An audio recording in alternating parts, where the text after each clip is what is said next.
Caring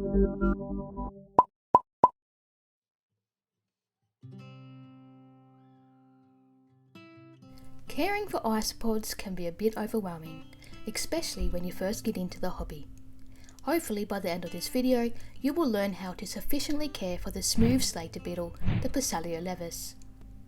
This care guide is specifically for the main species of Porcellio Laevis. The information in this video may or may not be suitable for subspecies of Porcellio Laevis, such as the dairy cow. Although dairy cow Porcellio Laevis look like they are just another colourful morph, they are actually a subspecies of Porcellio Laevis. This was determined due to the fact that they cannot successfully reproduce with other Porcellio Laevis morphs because of minute differences of their genitalia. Porcellio Laevis thrives well in subtropical enclosures. They are quite hardy and require a moisture gradient, just like majority of other species. A moisture gradient means that one side of the enclosure should be relatively moist, while the other end should be relatively dry. A daily mist of water is recommended. This species isn't very picky when it comes to their ventilation either, but low to moderate ventilation is their preferred amount. In the isopod hobby, there is a burrowing spectrum, which shows how deeply specific isopod species like to burrow within the substrate. Porcellio Laevis are considered to be medium burrowers. They burrow more than Porcellio scaba, but definitely not more than Porcellio dilatatus and Armadillidium vulgar. Because of this, their substrate doesn't need to be any more than 6 cm deep. Speaking of substrate, it is also recommended to mix a lot of natural material within the substrate to increase its richness. At Cassie's Critters, our isopod substrate includes cocoa peat, sphagnum moss, dried leaf litter, pieces of cuttlefish, currajong pods, and wood chips. This species is also very bold and may even eat food from your very fingers. It is a relatively large isopod that can reach up to 20 mm in length.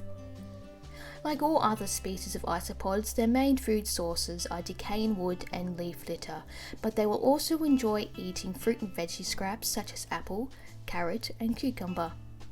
They can also eat potato, eggplant, and tomato, but be very wary of how much of these foods you put into your enclosures. This is because when these begin to rot, they produce two toxic gases known as solanine and carbon dioxide. High doses of these gases can cause colony crashes. For more information on colony crashes, check out one of our previous videos called Sudden Colony Crashes and Why They Occur. The link will be in the description. Because isopods molt their exoskeletons in order to grow, a calcium source should always be available. You can provide calcium by feeding cuttlefish or eggshells. Now, we just spoke about the isopod burrowing spectrum, but there is also another isopod related spectrum called the protein aggressive spectrum. This spectrum describes how aggressive specific isopod species are towards protein sources such as other invertebrates, small lizards, and frogs.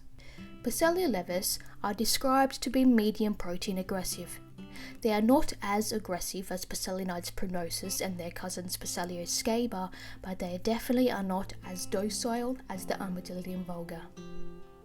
Due to their medium protein aggressiveness, they should only be used as clean-up crew for small frogs and lizards, only if the low protein aggressive species cannot be used. And even if they are used, I highly recommend feeding them plenty of protein just to be on the safe side. You can provide protein by feeding fish food, dead insects, raw or dried fish, and unseasoned cooked or raw meat. And that marks the end of this video. Make sure you are subscribed so you don't miss out on our next video, which will be episode 3 of What Did They Eat?